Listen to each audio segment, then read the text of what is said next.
Hi everyone, my name is alifchief. Thank you for tuning in to this video.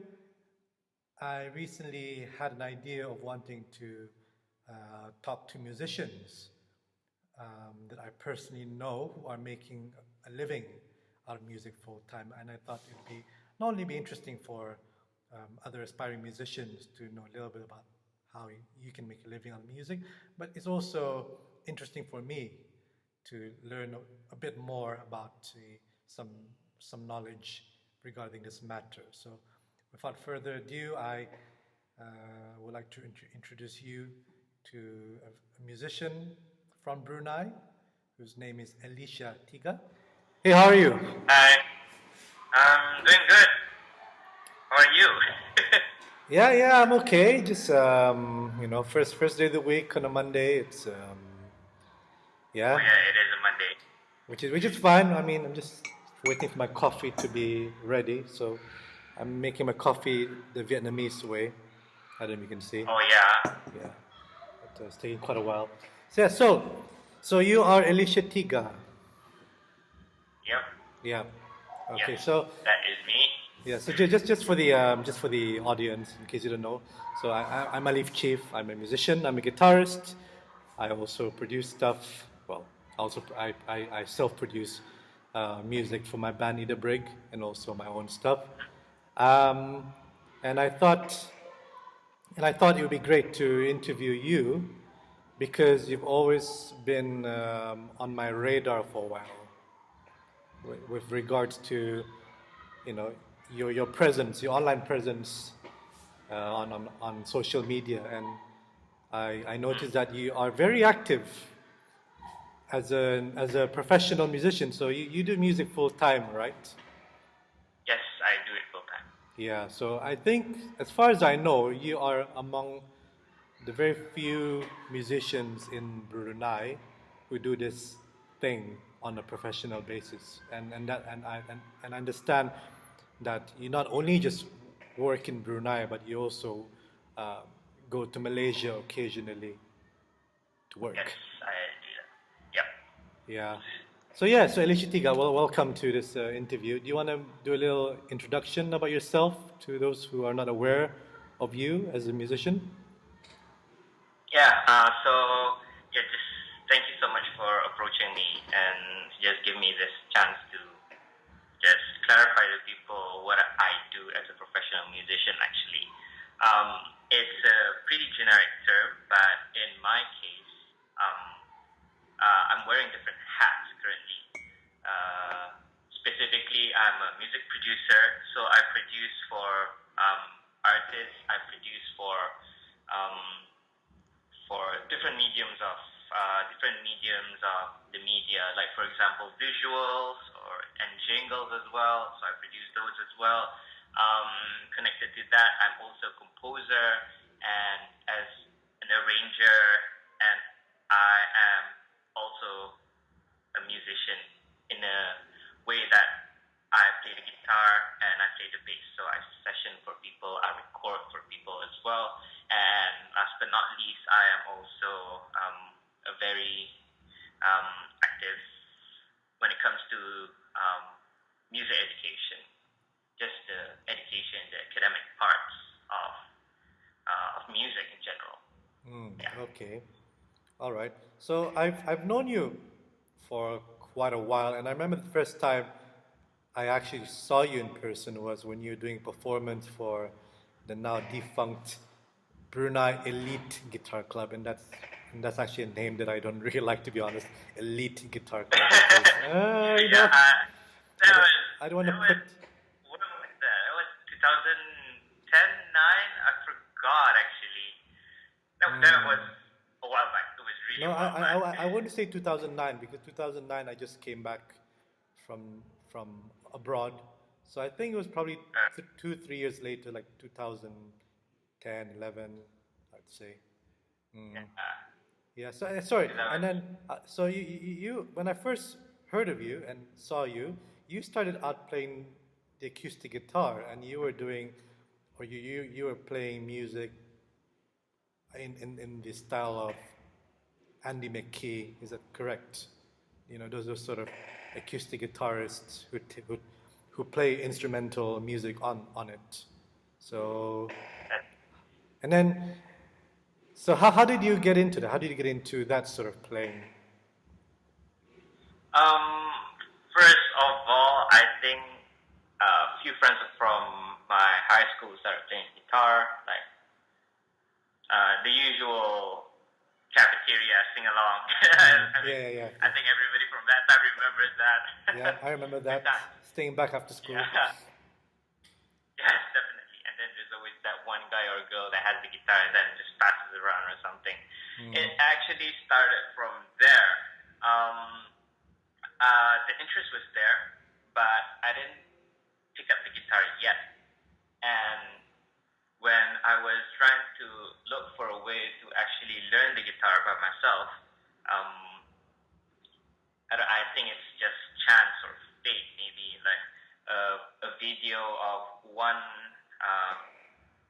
video of Andy McKee came up, and then I think at that time that video of him playing "Drifting," one of his songs. Oh yeah, I remember that. Yeah. Yeah, it was at that exact time that song blew up, and I just got hooked into it, and just trying to find ways for me to really learn his songs on. Funny enough, my first guitar was a classical guitar. Nice. Just trying to pull off something like that on an acoustic guitar. And a classical guitar, nylon strings, wide frets, and everything. So fast forward from there, the next influence that I want to bring out is actually this Japanese fingerstyle guitarist as well. Same style, but from Japan. His name is Kotaro Oshio, and I feel like my style is closer to him, and I feel like his music connected with me more. So I slowly drifted away from that phase and closer towards his phase, more of like a very I don't know how to explain it. There's something about musicians in Japan when they write stuff. It got me hooked. Okay. And then another fast forward from there. I studied in KL. I studied music actually, and everything changed there. I started from the acoustic guitar, not knowing. To be honest, I didn't know what music was back then. I just like copying things, and I just like replicating sounds.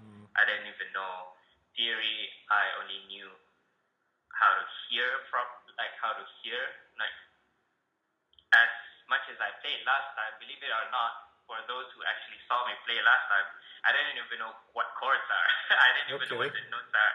Like literally, I have no idea what chords are. Like I don't know how to play a C. Like if you show me a C, I wouldn't know if that's a C or not. Yes, that that amount of like knowledge basically is almost zero kind of knowledge. So went to KL, and everything changed after that. Yeah, KL as in you're referring to Kuala Lumpur, just in case. Yes. Not Kuala Lumpur, huh? Yeah. Yeah. So well, I'll try to find a video. I think there's still a video of you performing at the guitar. I think it was a guitar. Was it guitar clinic, guitar workshop, something like that? Yeah. So I'll look for it later and put it up so people can watch it, if you don't mind.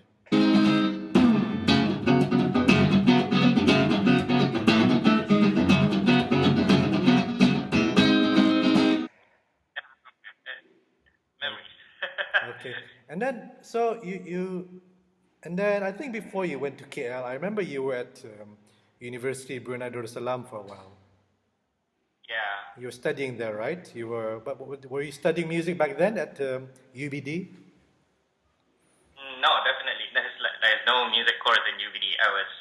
I was in the environmental studies course. Yeah. Okay. So that's tough. It's definitely not music, I guess. All right. And then how did you jump from UBD to KL? How did you make that step? What did you do? Actually, when I was in UBD,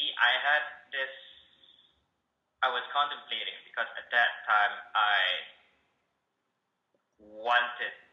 there was like a drive or wanting to do something different, something that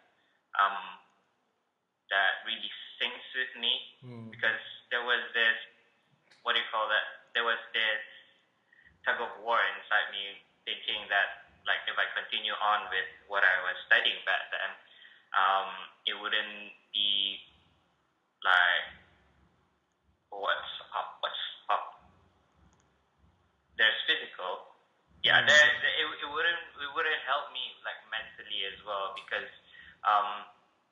I felt like at that time, especially when I was in UBD, there was so much freedom of thought. There was so much decisions that I have to make for myself and everything. So a lot of thoughts came in, and then a lot of, especially for the future, and then for my own well-being as well, and also for just the amount of time I sacrificed in trying to build my craft back then. I felt like I need to push it further. I feel like there's no turning back, and then I have to figure out a way to basically find an avenue to explore more and to just take advantage of just the things that I've learned all this time. And I think, like, long story short, it just made me decide, yes, this is what I want to do, and I want to study music, and I want to learn more about it, explore it even further. There wasn't really a specific reason why I chose Kuala Lumpur. No deep reason actually. It's just because it's close. It's Sure. the closest. Sure. Yeah. Sekali, and culturally, it's much more similar to Brunei. Yes. Yeah. Yes, that's exactly right. I didn't receive that much of a culture shock. Yeah. Compared if I go somewhere else. Sure. Okay. And then when you arrive in KL, how long were you there for? I was there for a degree course, so 4 years. Been there for 4 years. Okay. All right. Just bear me for a minute. Just need to check on some stuff. Okay. Just, yeah. One eternity later. Okay, we're back. All right. Yeah. Being in KL, what do you think you learned from that experience of not only studying music there but also living there? A lot. I believe that KL was not the biggest turning point in my life in terms of worldview, my understanding of basically life in general, I guess, which is pretty big for everyone in their lives as well. Aside from studying, I grew a lot. I would like to start off with just my mindset towards what it means to be a musician as well. To be honest, I still remember that passion last time right before I reached KL, Kuala Lumpur. And back then I thought that passion was big. Back then I thought that passion, I understood that passion and everything. But then when I look back, when I was in KL for for maybe the last 3 or 4 years, second half, I look back and then I realized that the passion was strong, but I've come to discover it was also immature in a sense where I didn't know what was going to expect. I only understood what I knew. So back then, what I knew was I wanted to be a musician. I wanted to be per se famous. I wanted to improve my guitar playing and compose more songs on the guitar. That's it. And back then, I thought that was a big dream. I thought that was deep enough for me to push forward. But being in Kuala Lumpur, looking back, it sounded very immature because when I was in Kuala Lumpur, a lot of things, I was bombarded with a lot of things, not only in my studies, like you said, in my life as well, which goes hand in hand, actually. My mindset towards what it means to make a living out of your passion, what it means to make a living out of just things that are very hands-on, in this case, music, and also how to bring yourself up in your life when meeting with people, when you're engaging with friends or family or customers, strangers in general, because I believe that Kuala Lumpur is like a melting pot of culture, a melting pot of different beliefs, different system, different worldviews, and it sounds intimidating at first, but it taught me to take everything with an open mind and open heart, and to just understand where people are coming from, and to just understand there's a plus side to everything, like not all, but to most things, and just take everything with a grain of salt. And yeah, those are actually just a few things that I learned. There were a lot of things that really helped me grow there and really helped me to actually survive there and to just live there. Yeah. Okay, right. Okay. Yeah. And then I think it was around that point where you somehow switched from the guitar to the bass. Is there? Yeah. Yeah. How did that happen? Yeah. It happened pretty quick. I didn't even expect that. There wasn't any deep reason to it. I did still study guitar. My major was guitar. My student card says I'm still a guitar major. I took guitar classes, guitar modules as well. So that one didn't change. The reason why I switched to bass was because I think it was in my second year or something. Because our college does live performances as well as part of their modules, ensembles, and weekly performances. So musicians get switched around pretty often. So during the switch, there was that one semester, I think, there weren't a lot of bass players to go around for everyone, which is a pretty common thing. Yeah. Too bad. Yeah. Not surprisingly, it's a pretty common thing. So I think one of my seniors decided to the conversations went like this. Oh, it's just a simple part. You have a bass guitar, and then just borrow the bass guitar. I'll get a bass guitar for you, and then just it's a simple part. Yeah, sure. All right. Okay, if you need help, I have time. So you just can get me like a bass guitar that I can play on. So yeah, sure. So that went on for a few weeks actually. Okay, so it slowly started from one song and then transitioned to another song, the next song, and then next song, and then it's a small college. So people go around seeing me with a bass guitar playing for people, and then people started asking if I was available for like their ensemble, their weekly performances. So it avalanched into now. Okay. Like a really big snowball. Yeah, like really big snowball, exactly. Wow, okay. And at this point you still haven't owned a bass. That's impressive. Yeah. And then when did you decided to buy a bass guitar? I think it was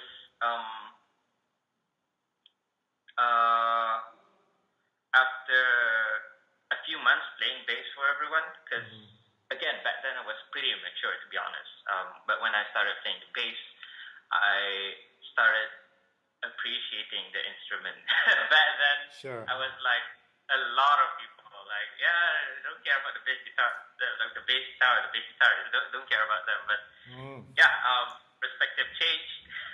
But you know, Okay. by being in that position of you, I suppose being the go-to guy for playing bass, you kind of have a lot more employment opportunities because no one wants to do bass. If you think about Yeah, it. yeah, exactly. Like, if you don't mind playing the bass, it's a good opportunity. In my case, I don't mind it, and I grew to love it. So yeah, I don't mind it even more. So of course, I would keep saying yes to like playing for people as well, for outside gigs as well, weddings and corporate stuff. Okay. And then speaking of playing bass, um, so you came back to Brunei after how many years in Kuala Lumpur? 4 years, was it? 4 years, Four yeah. years, yeah. And the bass was still your main instrument. Yes, the And bass was. yeah. So that's the first part of the interview done. The second part will be released shortly after I'm done editing it. So stay tuned, and I'll speak to you very soon. Take care.